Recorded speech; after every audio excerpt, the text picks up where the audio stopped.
What's going on there, guys? Welcome back to Chop Toys. Another pristine truck I ran across on eBay.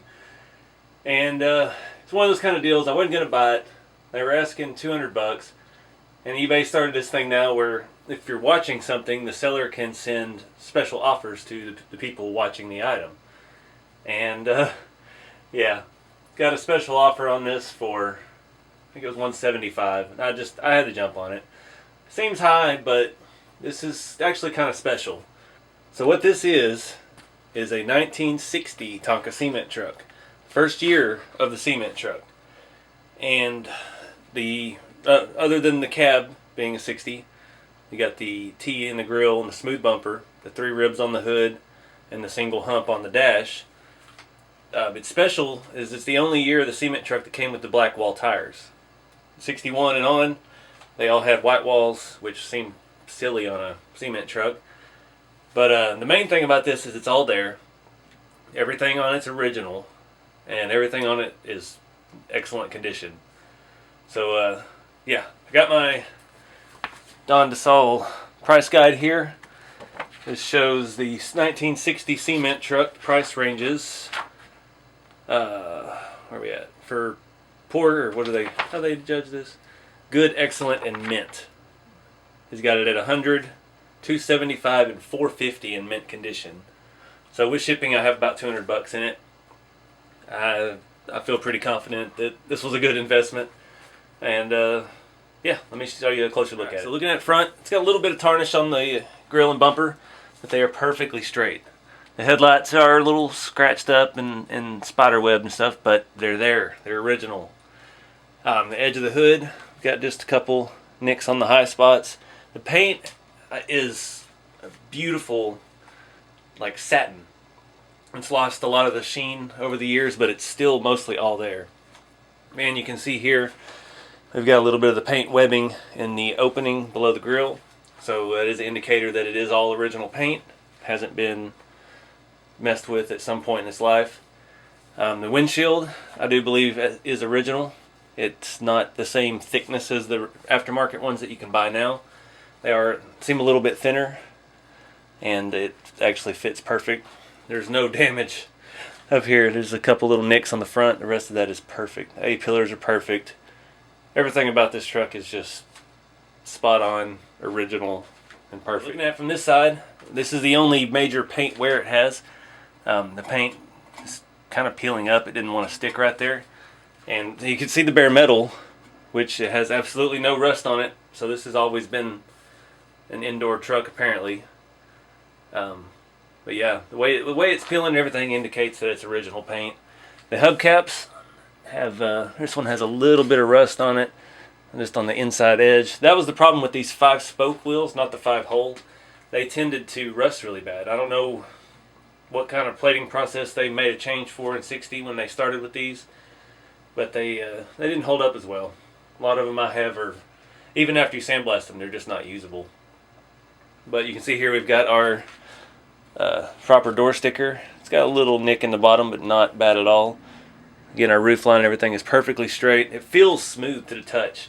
I could just tell this is one of those items I looked at it over and over for like a week on eBay. Just stared at it. It has the look. It's got the right patina. It's got the right satin faded original paint, the stickers and everything. It's just 100% original. You just get that feeling off of it that it's authentic. And yeah, it was one of those things I just had to have. So these are cool because they have a tandem axle setup. Typically, what else had these? The big Mike dump trucks had that, and a lot of stuff later in the 60s. But as far as 1960, you're pretty limited as to what that had, or what had that type of suspension. And I'll show you more of that here in a little bit. The mixer itself, we have the plastic drum up front intact. The main drum, it's got wear on it, but it is all there, and it does spin when it rolls. And we'll cover more of the stuff on the back here in a minute. It does tilt, and all the mechanism and everything down there, it looks brand new. Just excellent shape. It does have a gear drive, which I'll show you more of in a minute. The teeth on the gear and stuff are perfect, and that drives off of this gear on the drum itself.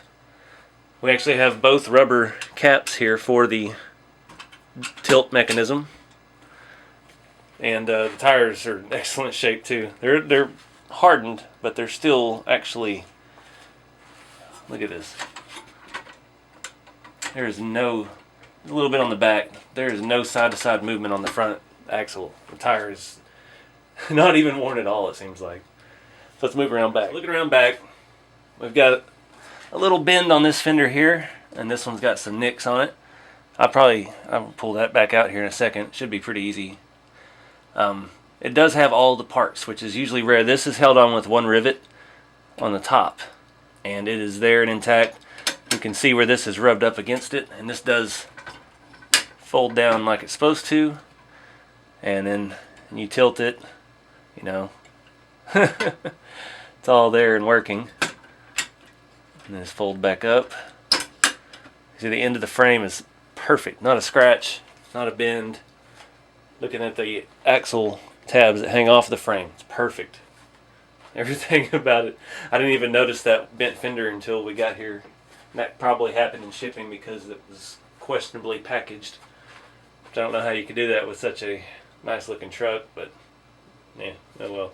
It's safe now. Side's more the same. There's no major damage, body chips or anything. A few scratches here.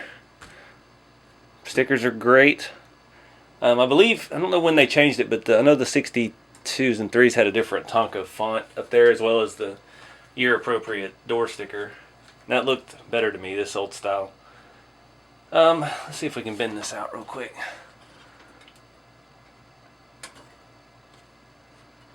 That's pretty good. Good enough. It's even with the other side. So what's great about these old toys, they're just so durable. So yeah, again, we have another handle, little bar on this side with a rubber cap. Dump to bed. Chassis nice and straight. It even looks, the tandem axle plates that it has are even shiny. I've never seen that. Usually they're completely rusted up. So let me get something to lay down, because this is not going to lay on its side without protection. And we'll take a look at the bottom. Here's the belly of the beast. You can see the tires on it are in excellent shape. A little bit of dirt and stuff from the table in here. Now what's unique about these was their drive system for the mixer. So you just have a plastic gear on the front axle, and then you have another gear here on the shaft. The chassis are specific to this. That has that extra tab made into it, and another one here to hold it, the other gear as well. And that just sets, once the mixer drum is set back down on the chassis, contacts that gear and it just spins when you drive. You can see the tandem plates. These chassis have a little notch here in the back for them, and the axle that holds it to the frame is center, and then you have these nice shiny plates to hold the axles, and that gives you a whole lot of suspension movement, and I mean, it'll flex and do all kinds of cool stuff too. And again, that's something that's, at this point, I think it only been on the big Mike dump trucks, the really super valuable highway department big dump truck. There might have been a crane truck or something by 60, I can't remember. There's so many variations, but looking at the bottom side of the chassis, I mean, it's just kind of this satin red. There's absolutely no damage. It's perfectly straight. The rivets are perfect and original. The paint's perfect and original. I couldn't be happier with this truck. It's fantastic. Yeah, so let's flip it back over and I'll show you it's rolling.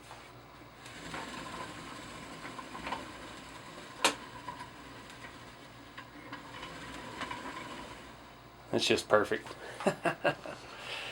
I couldn't be more excited about this truck. Like I said, I've got about 200 bucks in it, which is a lot.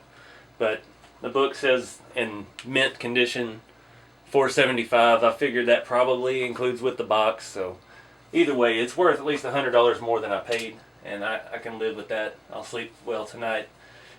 It's gonna be a great piece. I'm actually trying to find me a better display cabinet for some of these nice high-end trucks. I'm gonna get them tucked away out of the dust, and I'll just leave my custom trucks out exposed to the air in the living room. Stuff like this needs to be preserved. But That's really it, guys. I just wanted to show this. I'm not going to touch it. I'm not going to clean it. This is exactly like I got it. It's got a few little dirt spots on the plastic, but I mean, it's still shiny. It still has a sheen to it. Most of them are faded and cracking from being out in the sun, the sandbox. I mean, can you imagine how many of these mixer drums were full of sand for decades? Just some little kid had it and didn't understand what concrete was, so they just filled it with whatever they had. And they could roll it around and stir it and dump it out. It's been a lot of fun. But I appreciate you guys watching, and I appreciate the interest in the channel and in these old trucks and trying to keep the old toys alive. And yeah, see y'all in the next video.